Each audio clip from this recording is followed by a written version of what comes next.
We tune in this moment to reground, to recenter, to open our hearts and to open our mind.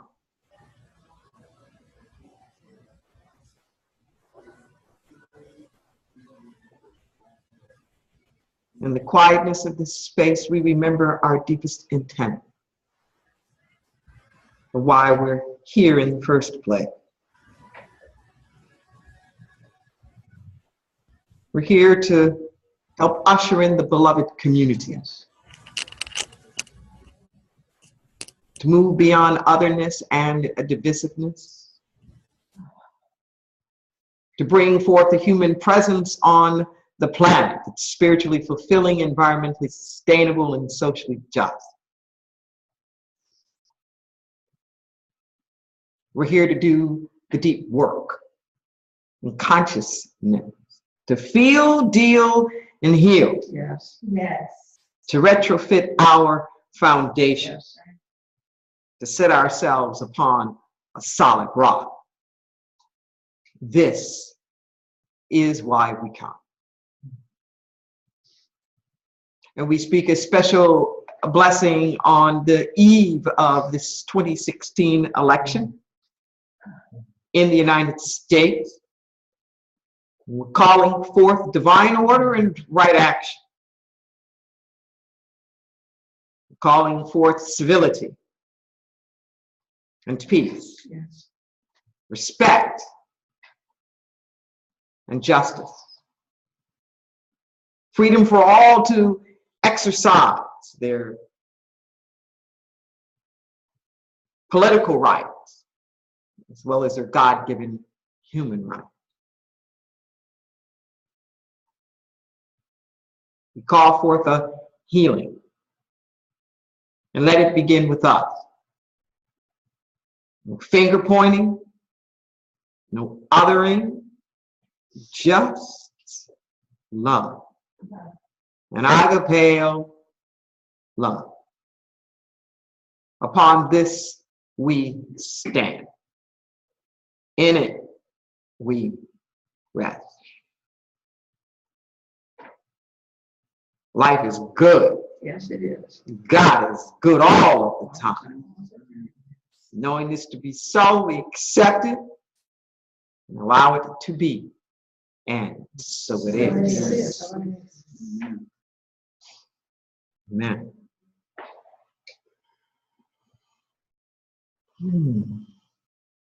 Welcome. Welcome, welcome, welcome. Let's just keep taking a few deep breaths, huh?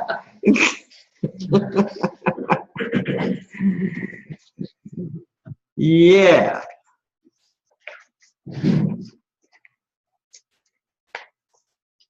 So, I, of course, have some things that I want to go over today. But let's just do a quick check-in with people first. We met last week, but we had been off for a couple of weeks. And needless to say, life has continued in session. So, considering that this is a skills building time together, I want to do a couple of things. One, I want for at least one person in the room and one person who's either on the telephone or Zoom to remind us of the authority upon which you stand to be here and to do this work. I think it's always important we go way back to intent. And then I'm going to open it up to see if there are some burning questions or issues where you might be having some challenges in integrating this material or understanding or articulating it in some kind of way. I want to make sure that people feel like they have what they might need over them, because it's an interesting week, you know, with tomorrow being the elections, and it'll be a whole week before we meet again. There are likely to be a number of conversations, at least, that might happen between here and there, and just make sure that people feel, you know, equipped and empowered. So I'm going to start first with online, and to see, and the telephone. I can't see those numbers, but is there anybody? Okay. Is there anybody online who would like to remind us of the spiritual authority upon which you stand to do this work?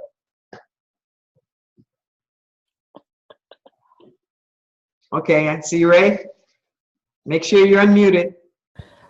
I stand on the authority of love, always. It is what created me. It is what is here as me. I act as it. Yes. Yes. And let us remember that love is not just an emotion. Love is a field. It's an energetic field. It's a vibration. It is a force. And love is the unifying force. Love is the power that brings everything together, which is why I believe, well, so often we say that God is love. So yes, it's the strongest. And then we're willing to operate out of that. We have what we call the soul force, which is a term that Gandhi coined 100 years ago, when he was describing that when we come from this place, we come from this place. And of course, this is the place that all the great avatars and mystics have spoken of, as well as Jesus in his greatest commandments, that you shall love the Lord your God with all your heart, with all your soul, with all your mind, and to love your neighbor as yourself. Those are the greatest commandments. And that you'll know you are my disciples by your love. Definitely. And whew, out there, I ain't been feeling the love. So, so as much as we may be living in that agape oneness love, I'm going to really push us further till we get to the point where we start feeling it in our hearts. I'm getting reminded now of something that I heard that touched me very deeply. I don't know, maybe 6, 8 months ago, could be longer. I was part of a storytelling festival here in Santa Cruz. And a couple of people in it were Michelle and Ocean Robbins as well. And they were telling their stories. And Ocean is the son of John Robbins, who is very famous for being an ecological environmentalist and teaching us about the food revolution and the importance of global warming, and actually how our food consumption patterns really impact climate change in the environment. He was heir to the Baskin-Robbins empire and really denounced all of that to be a vegan and to really teach the world, you know, about this. And Ocean, his son, is probably like 40 something by now, late 30, 40 something by now, was explaining and sharing a story that he had had with his dad as a teenager. And how Ocean had been very full of himself and had really considered himself kind of above all the carnivores and the meat eaters. And there was a dinner that Ocean took, that John took his son Ocean to. They went at a restaurant. And John absolutely insisted that his son eat a steak, to which Ocean was just abhorred and he could barely swallow. And John just insisted, you must eat this steak. And Ocean was describing what happened to him afterwards, that it got him off his high horse about all what he had never done before. And it was something that he said his father told him from King. And I had never heard this one. I'm quite the King Junior connoisseur. He said that a person can always feel, no, you lose any moral authority with anyone who feels your contempt for them. You lose any moral authority with anyone who can feel your contempt for them. So no matter how high and mighty we may be in our values and the things that we're putting forth, that if underneath it all people can sense a disdain, can sense a contempt, can sense any sense of demeaning or degradation or your superiority, you lose all moral authority in the healing and the transformation.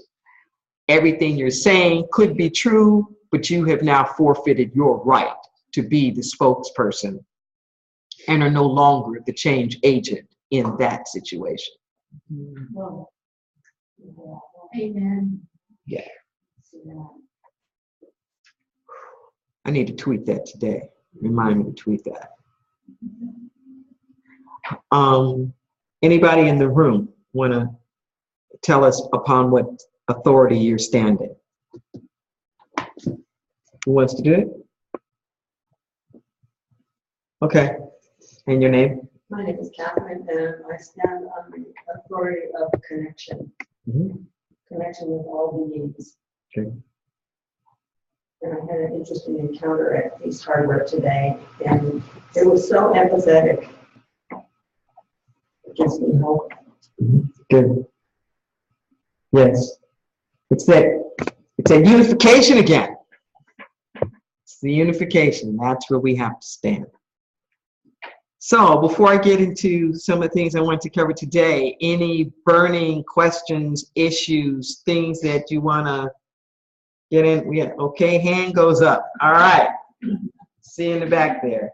I'm so grateful to be here today, Okay. day before the election. Uh-huh. And I filled out all my ballot. Mm-hmm. And I want your opinion, knowledge, guidance on the two propositions regarding the death penalty. Mm-hmm. At first hand, I was jumping to vote yes for abolishing the death penalty, because that's where I'm coming from.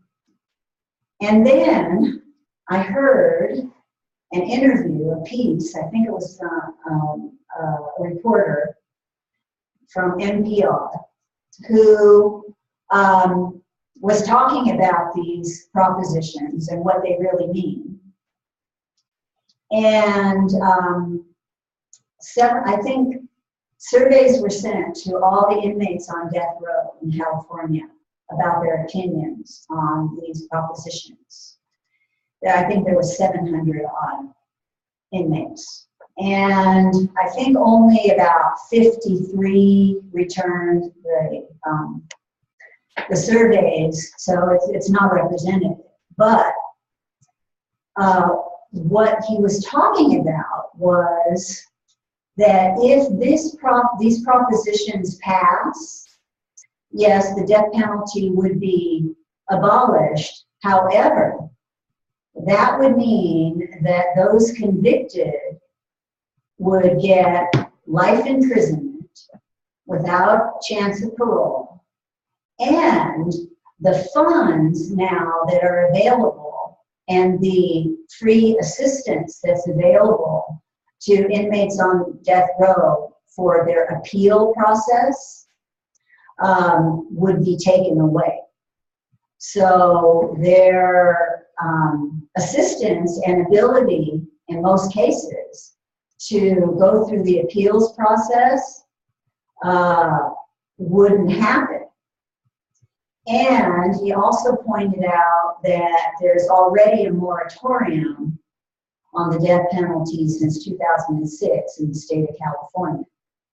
So he left it as really confusing, because yes, you want to abolish the death penalty if that's where you're coming from, but also you don't want to take away the rights and ability to appeal. So I know that you are very entrenched in the prison system and prison reform and justice, and probably have a lot of knowledge about these propositions, so I want to hear what you have to say.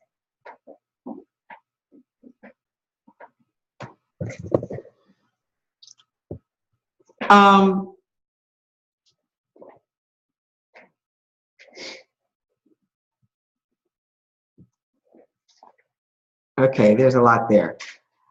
I know. So let me first start with the question of the death penalty, and let's separate it out from all of these other conditions, restrictions. When we say, well, if this thing happens, then that other thing can't happen, there's no reason why we can't reform anything. You know, if there are certain appeals that are available to this category of person, there's no reason why those same appeals can't be made available to somebody else. There's nothing like intrinsic that holds and says, you know, it can only be this way. The problem that we have with the death penalty is that it's morally wrong. That's the problem with the death penalty, is that it is morally wrong. It's like Holly Near says, when we stop killing people who are killing people to prove that killing people is wrong. I forgot what the stats are, but it was some alarming number. I mean, like really, really alarming. The percentage of inmates who have been on death row who have in fact been proven innocent later on by DNA or like whatever.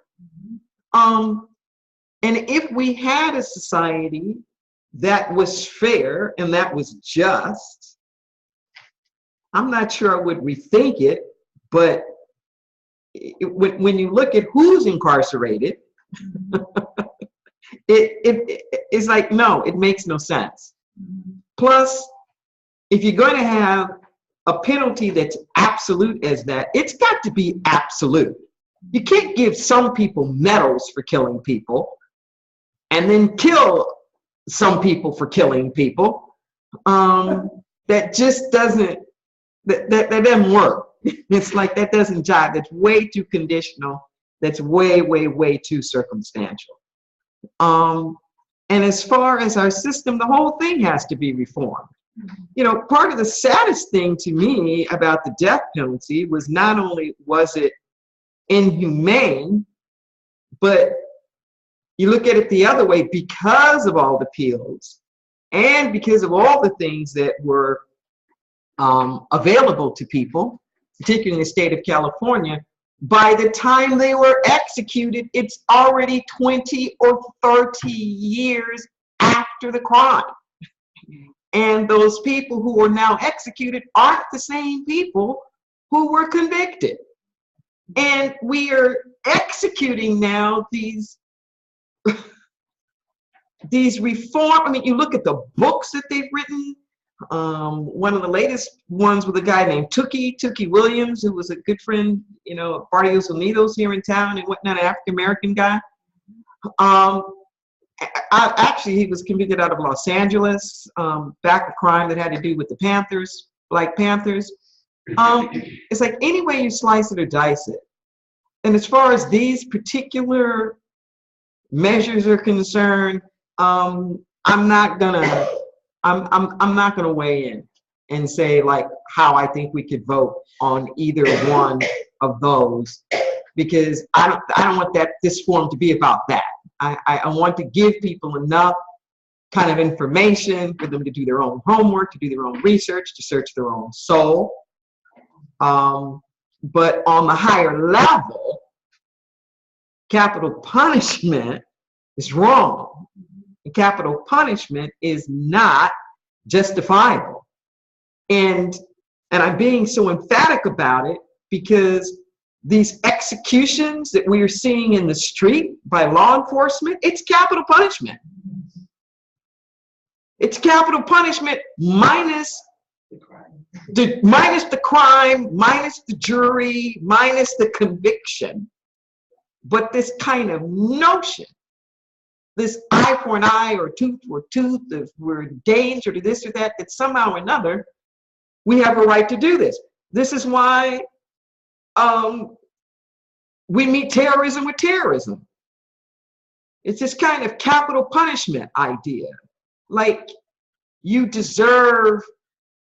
this and you deserve that. Personally, I think our assassination of Osama bin Laden was wrong. I think it was just morally reprehensible. And if we really say that we are about law, I don't know how you justify that. I don't know how you justify invading a sovereign country, not even telling them that you're going in, and not just killing him, but he killed everybody. He killed his wife, his children, like 25 people or something like that we blew up. Or they just collateral damage, which is how we're treating that. You know, nobody speaks of the justice of the other people who were killed, you know, with that. And then, quote unquote, dump his body at sea. That whole thing stinks. I mean, that whole thing just doesn't make any sense to me.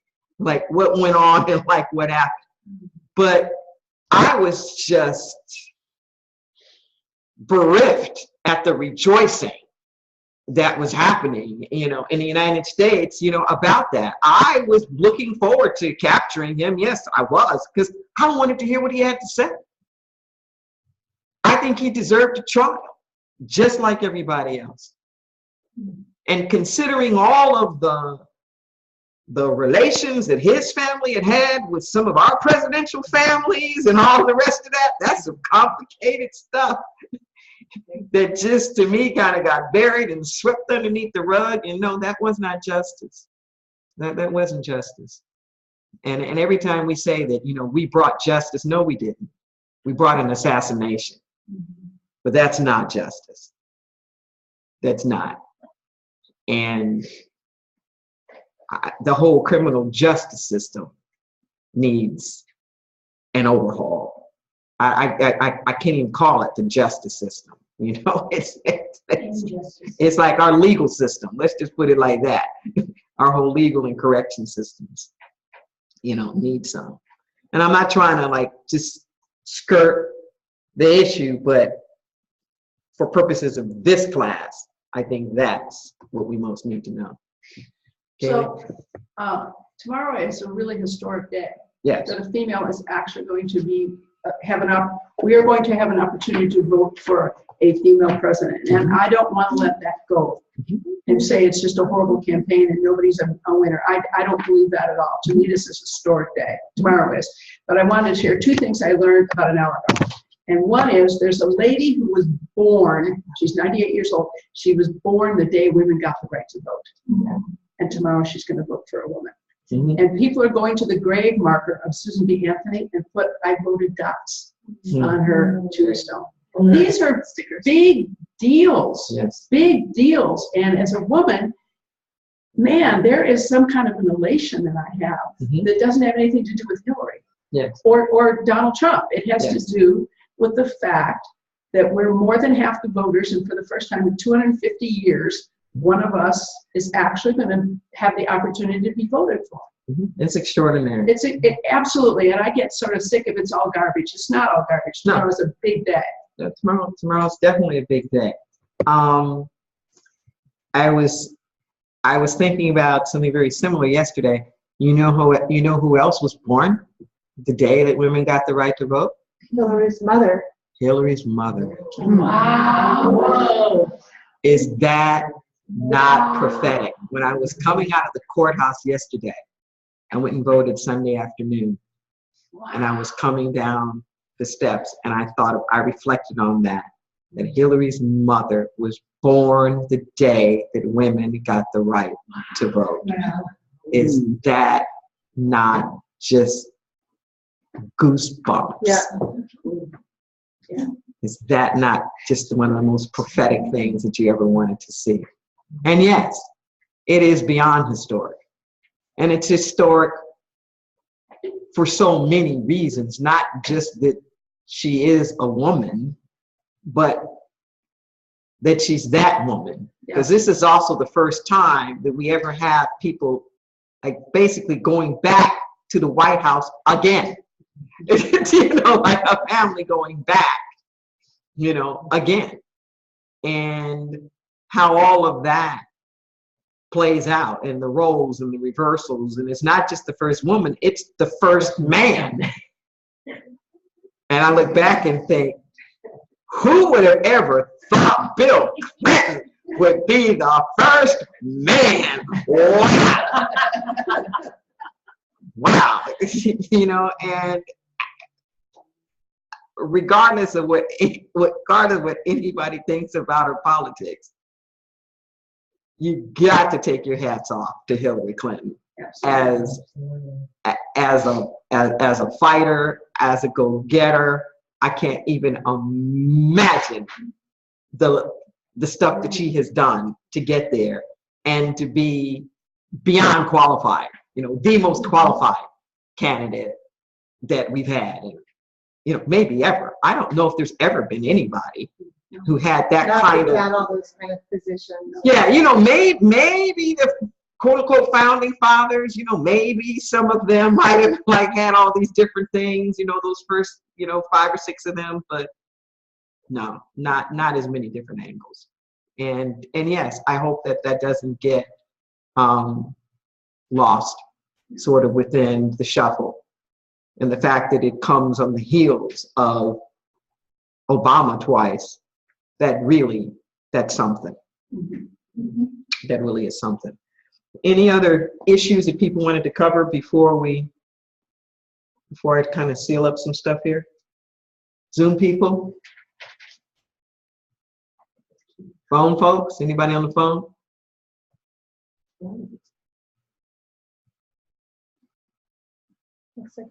Okay. If you're on the, wait, it's fine. If you're on the phone, you do *6 to unmute yourself. If you want to speak.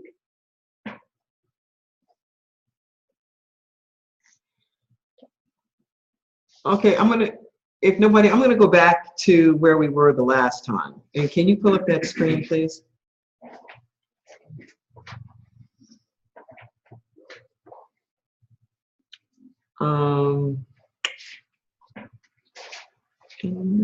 I just realized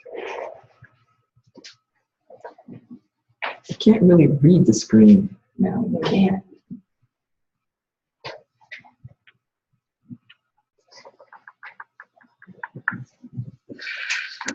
Well, this is on 2 pages.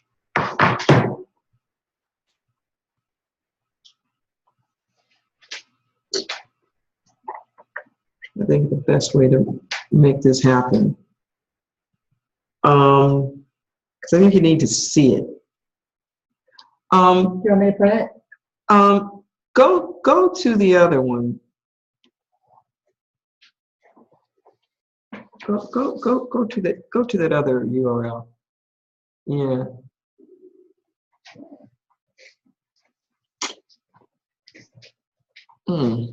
So one has one and one doesn't have the other. Okay. Well, let's stick with that one. But With this one? yeah, because that's more legible. But the piece that I really want to go over is not in there. Okay, so we're going back to the Constitution. Okay, and what that doesn't have is the preamble. The preamble is this sentence. Okay. Is that on the first page? Well, it's not in that one, but it's on the other one that's not as legible. Is there any way to blow up the other one? We can follow it if you read it. That one sentence. But it's the juxtaposition that makes it so juicy. It's Well, because the people that are watching and the recording can see it. So for the recording, I would go with this and then have you read it out loud. okay. Where is it? All right. It's down at the bottom. It says original text. Okay. Yeah, there. It's that, and there's no way to blow that up, huh? Okay. It's that one little, where it says original text, the first paragraph, there's a preamble. Okay. And the preamble's not in this one either. Oh, well. But you can share these few. You can distribute these soon. Okay. So, our original text, our Constitution. Now, most of us have heard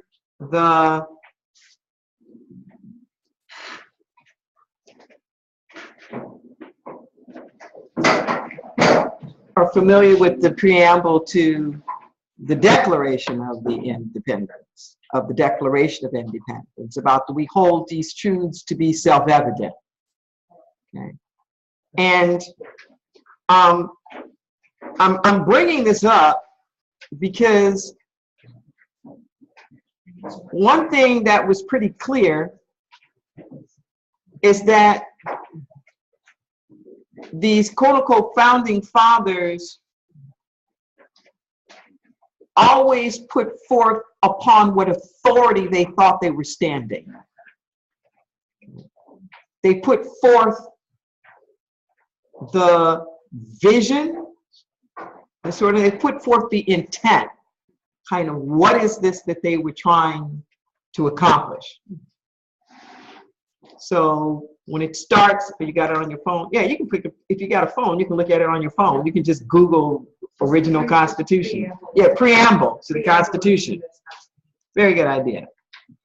So the preamble reads, "We, the people of the United States, in order to form a more perfect union, established," no, I'm reading the syntax wrong. This is a list.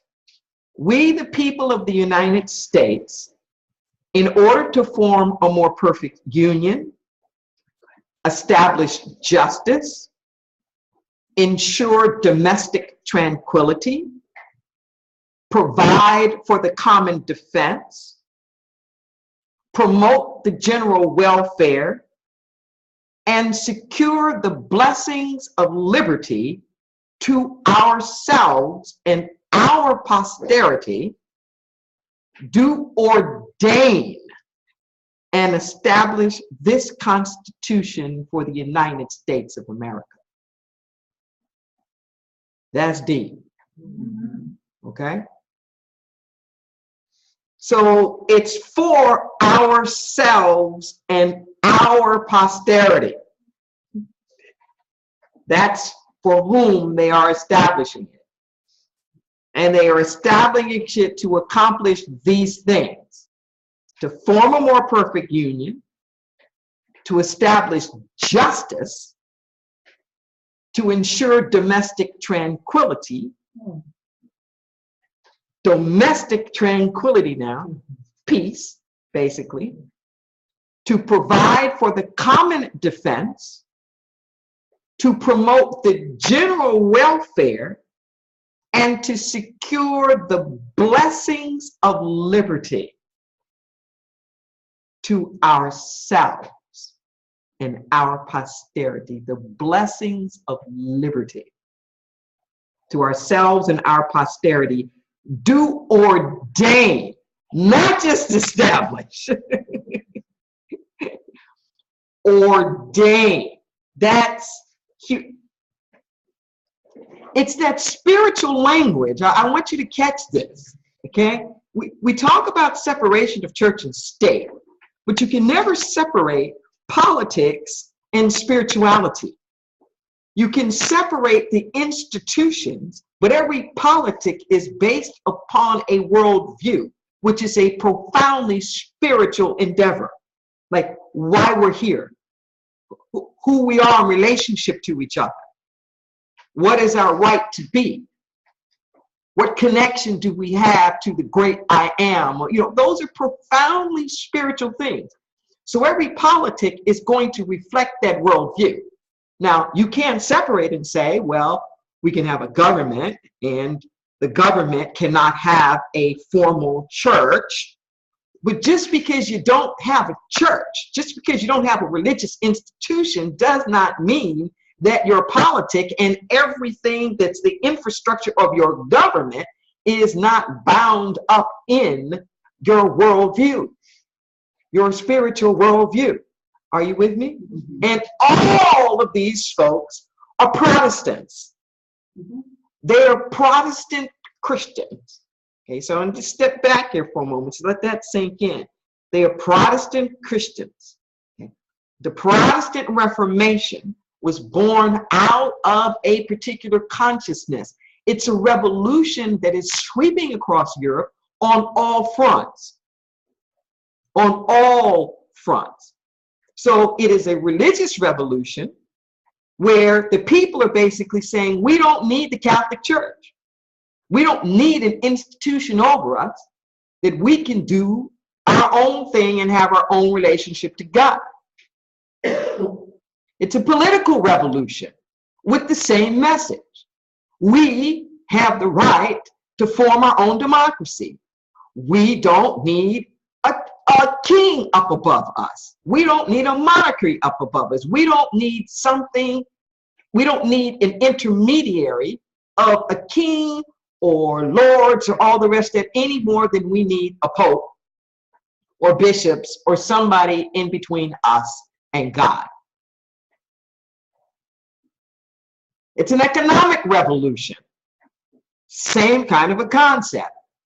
Laissez-faire, open market, capitalism. We, the common people, should have a right to be able to make money. We don't need to have lords and all these other people who are between us and the economic wealth. It's an industrial revolution. It's the same thing. We should be able to make stuff, do stuff. We shouldn't have to have all these people or whatnot in front of us. You get what I'm saying here? There's this consciousness of kind of like the rugged individual who has the right, who doesn't need to be saddled with the church, doesn't need to be saddled with the monarchy, doesn't need to be saddled with the upper ruling wealthy class. It doesn't need all the rest of this kind of stuff. We're going to come over here and we're going to set up this place like for us. For us, for our prosperity, for our justice, and for our liberty. This is what we're going to do, and we're going to ordain it. Ordain is such a strong word to use, and it is rarely ever used outside of the context of anything religious. Because when you ordain something, you are consecrating it. You are decreeing it. When it is ordained, that puts like the good housekeeping seal of approval. That puts like the God seal of approval on this thing. And once something's ordained,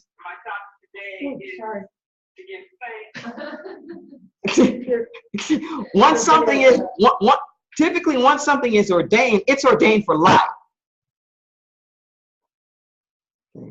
There's no like licensure on that. There's no limitation. There's no takebacks. It's No debate. yeah, it's no debate. It's done.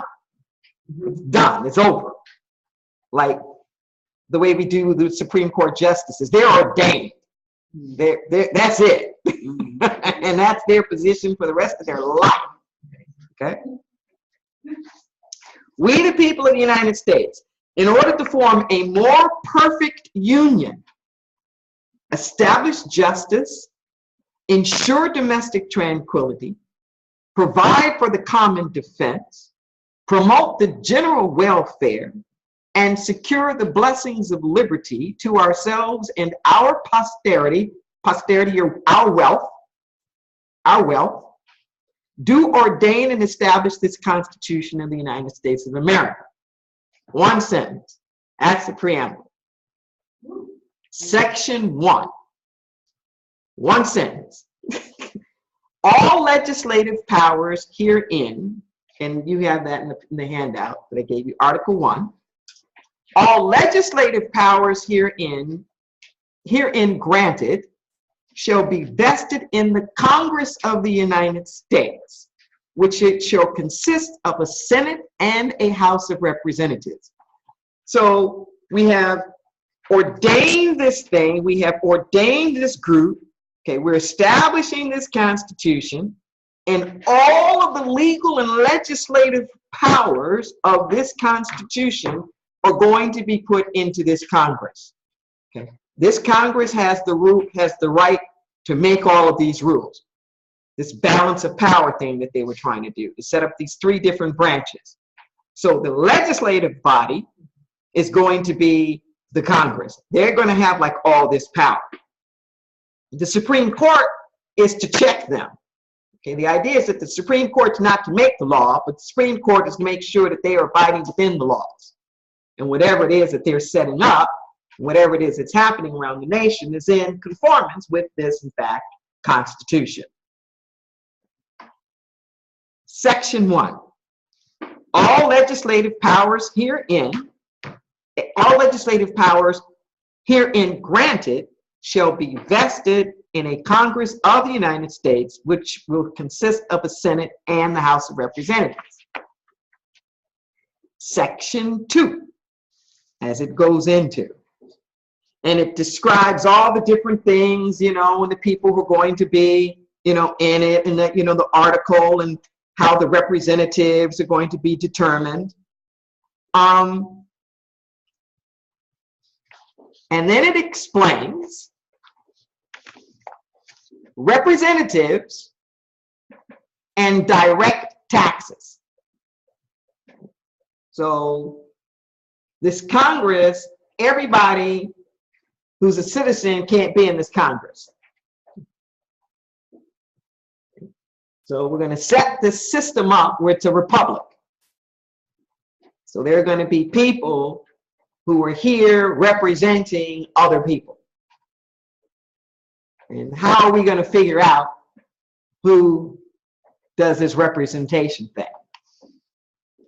Now, when we first started this in the United States Society, the Congress, we had these two different branches. We had the Senate, where everybody's equal. Everybody gets 2, no matter what, no matter your size. But then we have the House of Representatives that's based on population. So for ever so many people, you get a representative. Right? Are you with me? Mm-hmm. So representatives and direct taxes shall be apportioned among the several states which may be included within this union according to their respective numbers, which shall be determined by adding to the whole number of persons. Yes, excuse me, I'm about to say that. Adding to the whole number of free persons. Okay, so it's like a formula. It starts with the free people. The whole number of them is going to be the basis for representation and taxation. And then you're going to add on. Okay?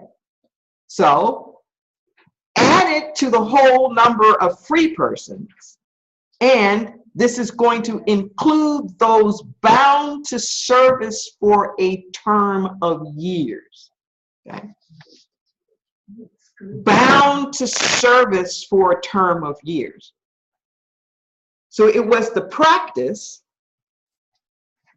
for Europeans coming over to America, if you were not English, or if you were really low-class English, but if you were Irish, or if you were Scottish, or you were Italian, or some of these other things, that you were put into what was called indentured servitude, which meant for 7 years, you were not free.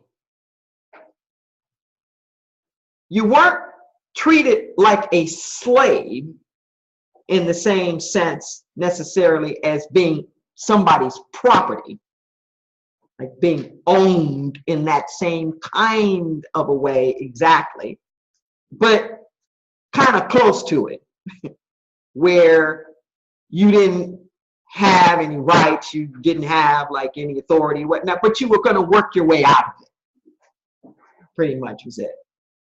Okay, so these are white people who are bound to service for a term of years. So it starts off with free white people. You add in these other ones who are going to be free at some point in time. That's a base. And then you exclude Indians not taxed. Okay? What that means is that the native populations were never included or intended to be citizens of the United States. Okay. This is far before any treaties. This was far before any kind, reservations or any of that kind of stuff. But it was this clear, and I'm just, it's like we've been racialized from the beginning. It's this clear setting up this government, setting up this democracy. They're not going to be taxed, nor are they going to be included either as citizens or for representation. That's not what it says in the explanation. On the right, Mm-hmm. it says, since American Indians are now taxed, they are counted for purposes of apportionment. Now, It happened in 1947. you're looking at two different columns. The left column is the original, Okay, and the right column is an explanation of what's happened to these passages over time. oh, it's not an explanation of the passage itself. No, because it says now. It just said now, and it goes to show you. Were there any? And it says the words in italics included provisions that were later dropped. So some of this language that we're talking about now was dropped. Okay, It's dropped. Yes. Were there any Indians who were taxed? That's what Not. Because this sentence to me just says any of the tribes that weren't taxed don't get included, but It's just a cloaking device. No, for this right now, for this is what was happening at that time, they were not taxed. right. They were not a part of the government. There was never an intention for them to be a part of the government. Yes. I just wondered, how do you become an indentured person? I mean, somebody made their way over. is that what happened? They Yes. paid their way over? Somebody either paid your way over, or once you got here with nothing, you put yourself, these are people who put themselves into voluntary servitude. They did it to themselves, to whatever, be an apprentice, have a place to live, have a place to stay, work it out, get a leg up, whatever this was. Yes. Does being a taxable person qualify you as a citizen? No. Okay.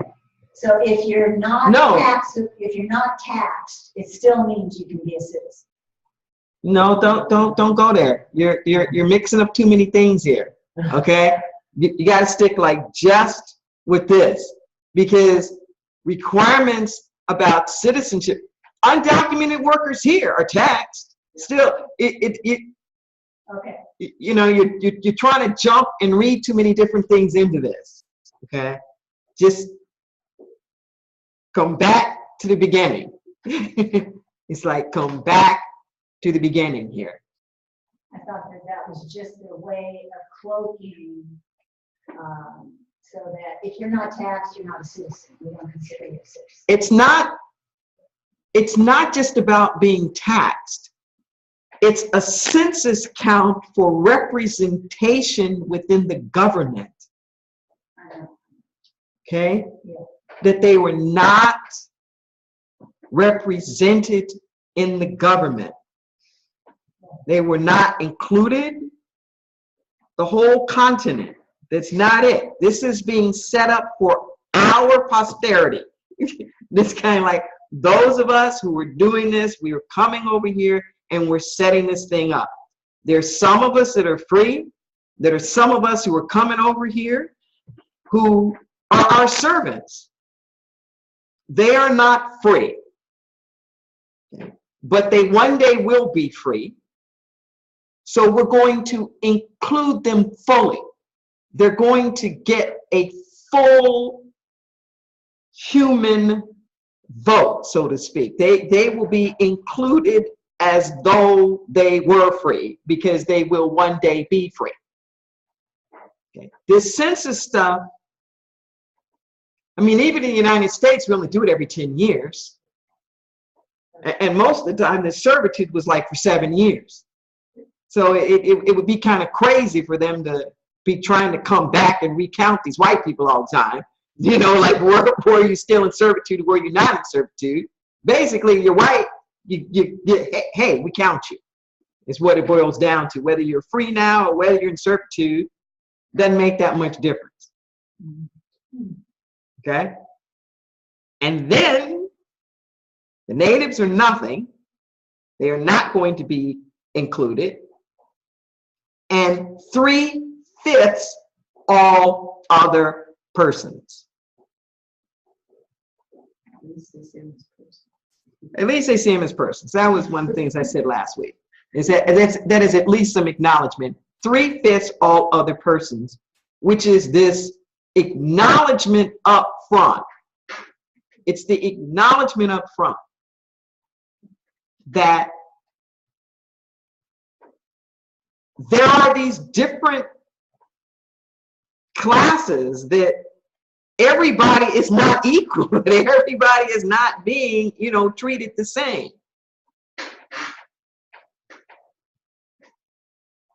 The juxtaposition of this against the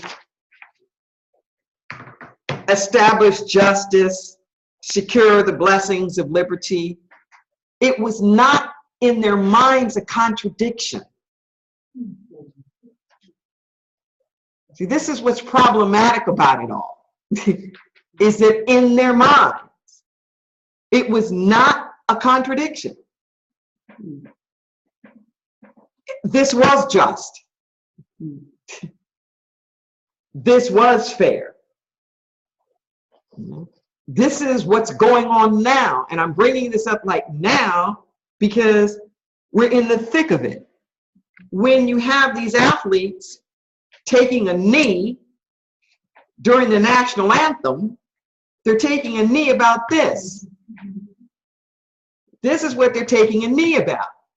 They are not trying to denigrate the U.S. In their minds, they're doing the opposite. What they're saying is that, look, we got to get out of denial, wake up, smell the coffee, and realize that every time we sing this stuff about the land of the, the home of the brave and the land of the free, that we have not made that a reality.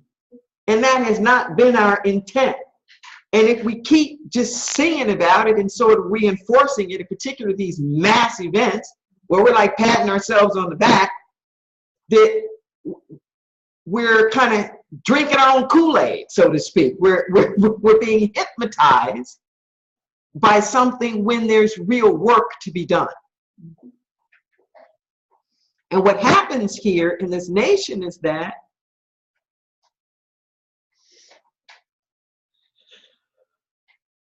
because of the way that we have set up all of these rights and privileges and entitlements, it allows people to be blind to the inequity.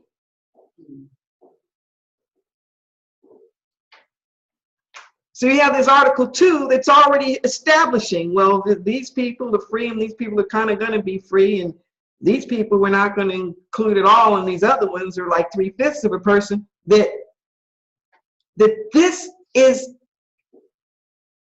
in the DNA. This This is so early on in the beginning, which is why when we were going over the Dred Scott decision, and in the Dred Scott decision, it was saying clearly that there were certain people who were never intended to be full citizens. You know, they were never intended to be free, that this was never where we were going. That's why this talk is so dangerous now about going back to be great again and going back to the, you know, like what the founding fathers meant and all that. It's like, oh, hell to the no. This is, we know what the founding fathers meant, but because we keep telling ourselves this story that is something other than what it is, we can't fix it. That's right. See, we can't fix it until we recognize that this is what, in fact, that it is. Just why we're having to keep, like, people clawing their way into protections and clawing their way, like, into the Constitution. This is not a session here to badmouth the founding fathers.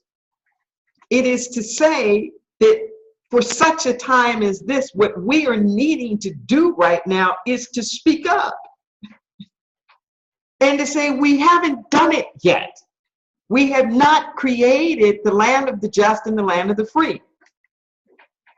With this being in the DNA, then literally every single thing that we have created out of this nation has had this racialization in it. Like everything has had this kind of multi-tiered status in terms of who gets what. And the real insidious piece about this is built into the system and the structure is this prospering on the backs of other people. Building the posterity on the backs of the not free.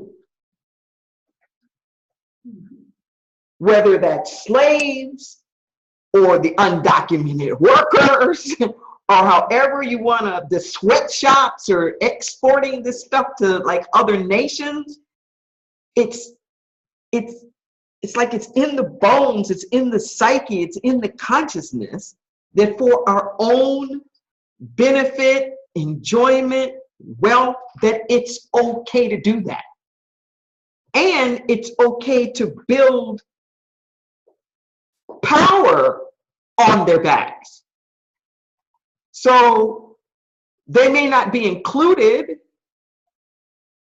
but we're going to give people power based upon their existence.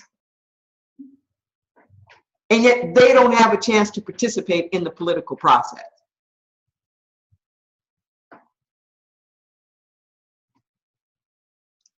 And these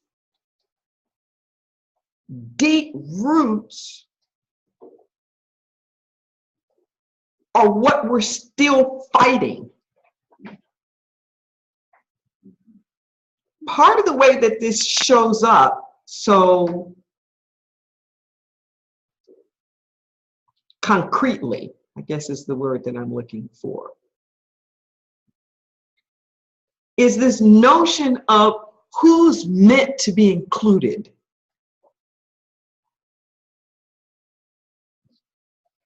So I'm using the term North and South just for the sake, because that was our origins and the way that we were looking at it.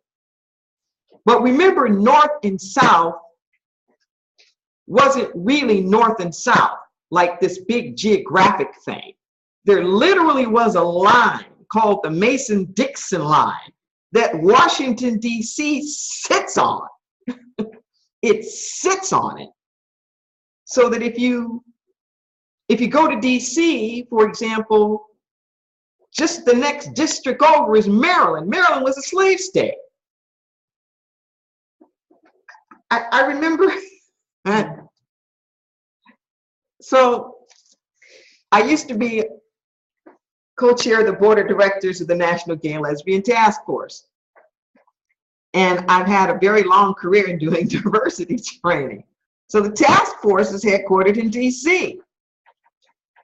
So this was probably like early 90s or something like that. There was a lot of racial tension things going on. So we're doing this big staff retreat, right? And this new person comes to do the staff retreat. Now, I know all this stuff from history, but it just didn't register about the Mason-Dixon line and all the rest of that. So this new person sets up the retreat, naive as this person is, at a restored plantation. And you walk in the plantation and there's literally like framed bill of sales, like I will to my brother, the cow, this and that, and these Negroes, and I mean, all the original artwork, like mammies and stuff. Oh my God. And this is where we're going to have the retreat about race issues. And I'm a facilitator. Wow. And it just kept getting worse. They couldn't even leave because there were electronic fences all over the place to keep the deer away. So you would get electrocuted. And I never seen so many deer in my life. Oh my God. They were like by the hundreds, like these herds out there. And it just kept getting worse and worse. And then inside the walls were the cabinets where they used to hide the liquor during Prohibition. And that's where the markers were. So recovery is a big thing in the gay community. It just kept getting worse. It just kept getting worse. But it was this visceral reminder to me. It was like, oh man, it's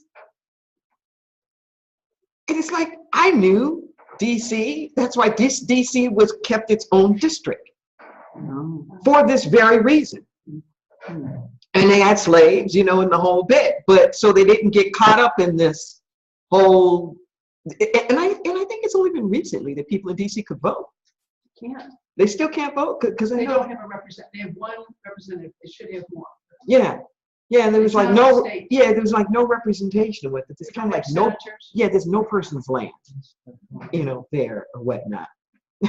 Well, But it's to say that this kind of notion that we have been carrying with us all these years of when you see how this plays out, if you have states that don't have slaves, then, and you have all these people and theoretically they're coming in and they're eventually going to be citizens and all the rest of that, you have a very pluralistic environment.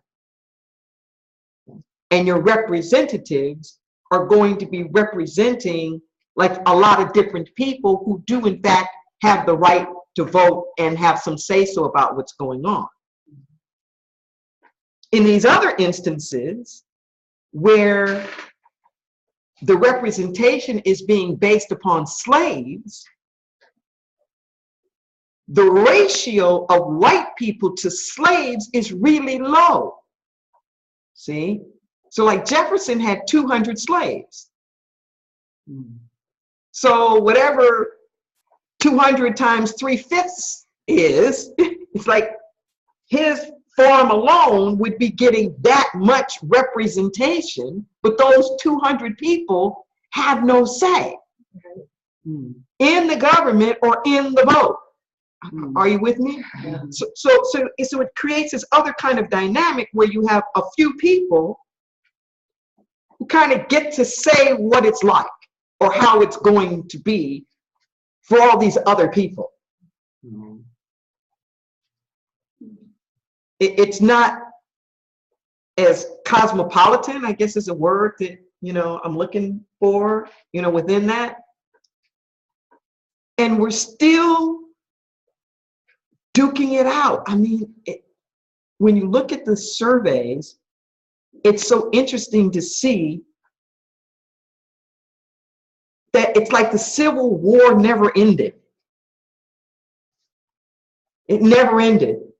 And this basic way of how we organize ourselves, like, never ended. And we're still in it. And we're still fighting it. And some point we have to say, you know what? I'm not saying we have to tear down the government. What I am saying is that we have to establish a new form of consciousness. We've got to bite the bullet. We got to have our truth and reconciliation processes. We have to make amends. We have to do like whatever it is that we have to do. Honestly, I believe as a nation, and say, this is where we are now. And this is the kind of world that we want to have now. Because it's never happened before. This nation was built upon the idea of a very specific socio-demographic profile. This nation was really not built around pluralism at all. That was never its intent. And now we find ourselves in a completely different world. A completely different world where people are here from everywhere. In Los Angeles, I just saw a survey. More religions are practiced in Los Angeles than any other city on the planet. We're talking about religious pluralism. We're talking about ethnic pluralism. You know, we're talking about ways and customs and all these things. And we had never kind of set forth a nation to be that. Up until now, everything has been the melting pot. You come in, you Anglinize, you convert to Christianity, you change your name, whatever it is that you're going to do, you know, to make yourself look like and appear to be more Anglo. You lose your language so that the rich heritage of our backgrounds, we don't have anymore. And in the United States, we have come to be so supremacist in our minds around English. Americans don't even take the time to be proficient in another language. Or even in their own. We're the only major industrialized country in the world where people just speak one language. So there's a new way that we have to kind of come into like a global world, so like a global citizenship, so to speak. Not only are we everywhere, but everybody's here. And this displacement is part of the pain that you're finding in the religious right. Okay? This kind of displacement that says, there's a land that we came here to build. There's a place that was ours. It was a home that was ours. And it's not anymore. And these people are here. And they're taking it over. It doesn't look the same anymore. And we're being made to be ashamed to fly our Dixie flag. And family, as we know, gay people are criminals.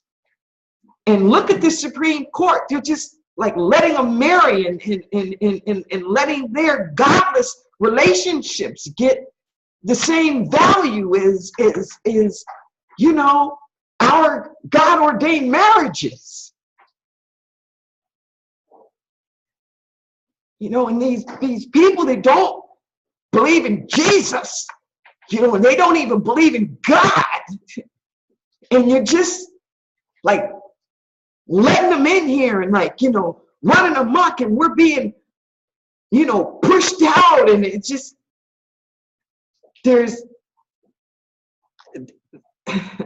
they're feeling the way Native Americans felt.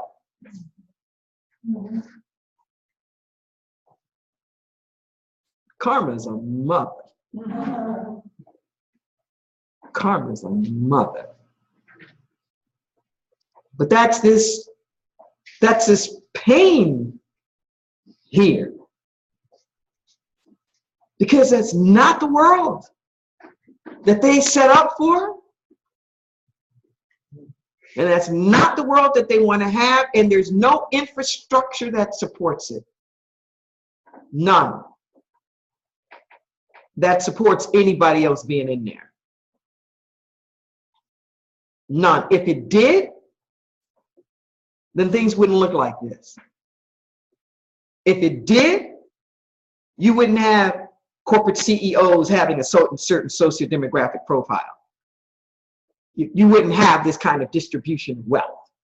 You would, if it really was just random, it wouldn't look like this. So I'm just saying it's a lot. When we say for everybody to be just and equal, that's a lot. And that is a sea change from the world that people have been accustomed to.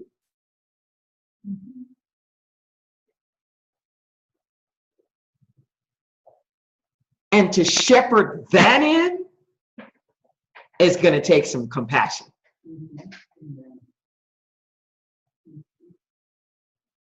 It's going to take some real love, some real compassion, some real visioning, and a real way for us all to make it through. Because those of us who do have this pluralistic voice have to include the ones that are feeling pushed out. But there hasn't been. There's been a kind of, we're moving on without you. You know, you're antiquated, you're whatever, you're slow, you're backward, you're you know, like whatever that is. And there's a fight on now for validation.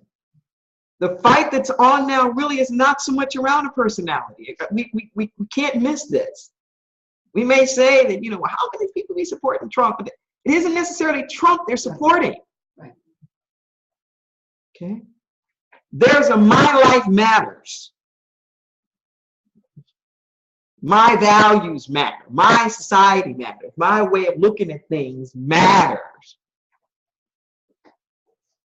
And they feel like they have been taking blow after blow after blow in the courts, politically, gays in the military. I mean, this is big stuff. Gay people getting married. Not just a black man, but African. But a white mama. Oh my God, this was like the worst fear, the monetization of the races. He's been president twice. I mean, and it just goes on and on and on. This is real pain. This is not imagined pain. This is real pain. As we move forward with the oneness, we have to have the same kind of compassion, like a mother who's has a 12-year-old or 15-year-old, no, like a 12-year-old, and you're about to start bringing in some new babies.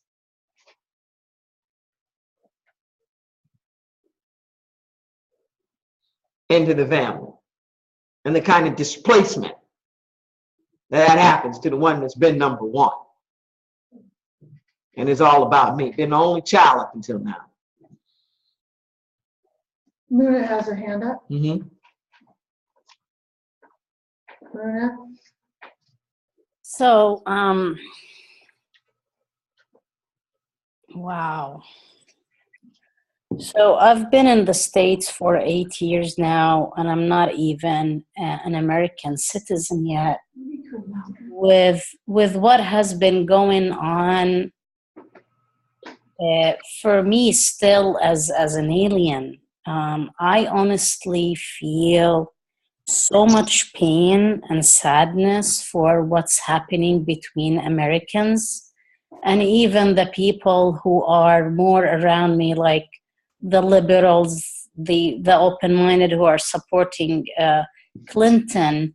I can feel their contempt, going back to Martin Luther King quote, the contempt, the anger, the aggression, the sense of division created between us. And this is the agenda of people like Trump or many people. Even the liberals are swimming in this pool of hatred and aggression, and I am against you, like the Clinton people against Trump people. And I'm thinking, how about, I don't know if that is just this idea came to me, either we could do it at Inner Light or in Santa Cruz. How about we invite for a space of really listening and hearing about my story and listening to the other party in the space of compassion and openness and understanding, instead of gossiping about each other and hating each other and creating this division, which is already happening. Either the Trump people are creating it or Clinton people. So I hope this space will be created sometime, somewhere, to bring those in like a nonviolent conversation or whatever we can call it, and bring people together to listen to each other instead of this separation and division that's honestly even it's killing me as an alien. It's so much and I'm tired of it. It's making me sick. How about to initiate this conversation instead of fighting each other? Yes, we will.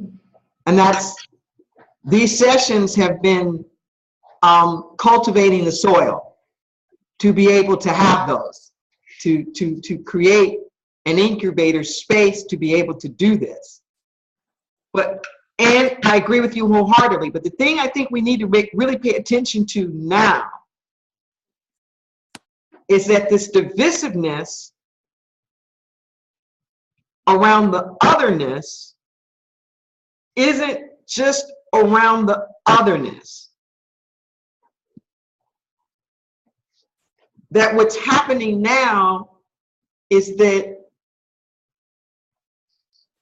there's this thing called cognitive dissonance that I talk about from time to time, where you can't hold things that appear to be opposite at the same time. And the difficulty here is that progressives and liberals have an image of themselves as fair and just, and an image of this nation as fair and just. And part of the angst that's happening here is that their bubble is being broken. We don't want to know that's out there. We don't want to know that's out there. Not only do we not want to know that it's out there, but how dare you be a reflection of me? Yeah. It's people's own self-image that's really being at stake here now. It's like, how can we be in the same family and you support so-and-so? How can we be in the same nation and you do this? You make me look bad. Yeah. You make me feel bad. You make me ashamed. Yeah. You're exposing that dirty, filthy part of our past and consciousness that we swept under the rug and we knew was over because we ran from that. And it's in you and it's showing up in you and the whole world gets to see it. And I'm ashamed. Yeah. And I'm embarrassed. And I want to distance myself from you as far as I can so that it doesn't reflect on me. Yeah. Okay? I'm being very distinct about that because that's very different than kind of, you're Muslim and I'm not so sure about you and your God. I mean, that's an issue. But this deeper issue of this divide here has to be the way that people are feeling about their own selves. Yeah. And that's what's hurting. That's what's hurting so much. Yeah. This is why I keep coming at it from this angle. Because unless we can embrace this stuff within ourselves, our own background, our own heritage, our own roots, we can't bridge the gap. Otherwise, I'm projecting all the shame of my past on you, and how dare you let it see the light. You are shaking my unresolved inner peace. Yes. And it's not resolved or complete. Yes. Yeah. Yeah. Yes. So the othering and just saying you're backwards or you're, that's not going to help. Somebody's got to be brave enough to stand in the end. Somebody's got to be brave enough to go, you know what? These are our roots. This is where we started from. We've done all these things. And let's start from here. Not denying, not being in shame, understanding the pain that's happening at all the different levels and from all the different people. And saying, and I'm going to love all of us. Because if you're busy, quote unquote, hating the other side, you're still part of the problem. Yeah. Still part of the problem. Okay? Is that a thing we? Yeah, there's. We're about to wind up. Marie said our collective victimhood is up to be healed. Mm-hmm. And Ade said, indeed, collective victimhood. And Rafe said, time for a national 4th and 5th step. Yes. Yes, you know, we can do this. And you know, the message here now is we got work to do. We have work to do. And when we come back next week, let's do some discussions about, you know, where do we go from here? You know, how do we expand the conversation? What kind of forums do we need to establish? You know, what do we want to do, you know, kind of from here? I saw a hand, somebody's hand.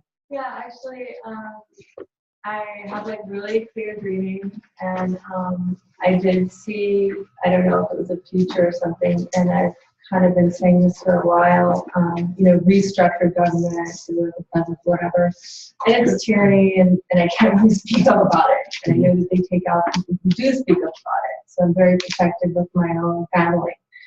But I did see a man with the English voice, and he showed me a very big group of people who were solidarity, and they were the red, white revolutionary group. And I just feel like, you know, Americans really can come together, as well as the world can come together. And, you know, okay, you know, Trump is a bigot and all this stuff, and Clinton wants World War III. Okay, fine, we both want war. I think we want peace. And I think that the underlying message is we need to come together and say, okay, can they really jail all of us? You know, seriously, like, revolution has to come from within. And if we all kind of talk about it amongst ourselves first. Maybe it won't seem like such an outlandish idea to form some kind of coalition like peace that stands for only peace. Maybe the rest of the world will see that we actually do stand for peace and not war. So I don't know, this is just a thought, but it's already in my dream world, and so I now know it's time to speak. So it's been like 20 years I've been kind of talking amongst my friends. Good. Good, good, good. Amen. Yes, for such a time as this, we all need to speak up, come out of our spiritual closets, have the courage to speak up. I know I'm preaching to the choir when I say vote. If you have not already voted, vote. I had a dream last night that we all got together in a circle, kind of like the Knights of the Round Table. And we decided unanimously to write a new constitution. And when I woke up, I thought that actually happened. That the dream was so real. I mean, we were all here, all of us. And we agreed to write the articles and do a brand new constitution. And it was going to be ordained. Mm-hmm. That was my dream. So I just had to get that off my chest. Okay. And you know what? I'm very naive in a lot of ways. So naive that I actually believe that such a thing is possible. Mm-hmm. Ever since I first heard you talk about, think of the possibilities, possibility consciousness, I've been doing that. Yes. And that's what I came up with. It was, that. Yeah. Well, and that may be, from where I sit, I think it's a question of intent.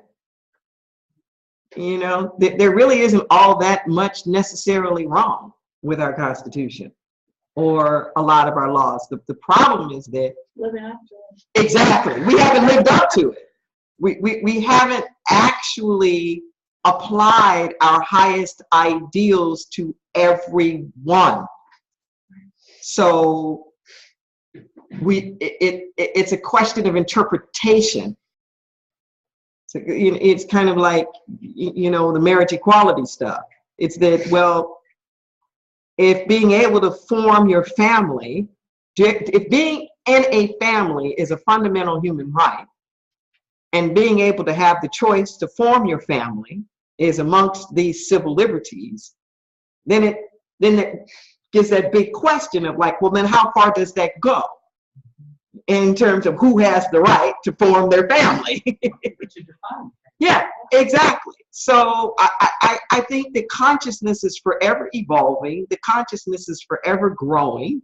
That's the way it should always be. The Bible should be continuously interpreted, that everything needs to be continuously interpreted, and that I personally don't necessarily think we need to always start from scratch, but it's always being amended. And there are a lot of amendments and things that do need to happen to bring us into, more alignment. You said And we something got to Sunday, so right on for this. For us to have as much passion about peace Yes. as the others do. Yes. Don't be outfaith. Don't be outfaith. Have a faith in what we believe, and I do. I have a faith, and I'm witnessing it. I've seen it just in my lifetime. A black man's been president. A woman, most likely, is about to be president. It's so big that I don't think we can. Gay people are married. I mean, I can go on up and down the line, and this is just my lifetime. So I know with enough possibility consciousness, like what can in fact actually happen. But we have to want it. We got to stand in it, declare it, Believe it. this is the world that we want. Demand it. And demand We it. have to demand it. Exactly. And that's what I'm saying, is we just got to demand it, and we can do that. We can't. I'm more than happy to stick around and talk to people, but we need to close this out. Thanks, Rev. Thank you. So we're going to sing out again. Thank you for all the donations too, and those of you who've been donating online as well. We get, pardon me? Do you want people to bring snack tomorrow? Sure, you want to bring snack tomorrow night. Oh, yeah, what time is it beginning?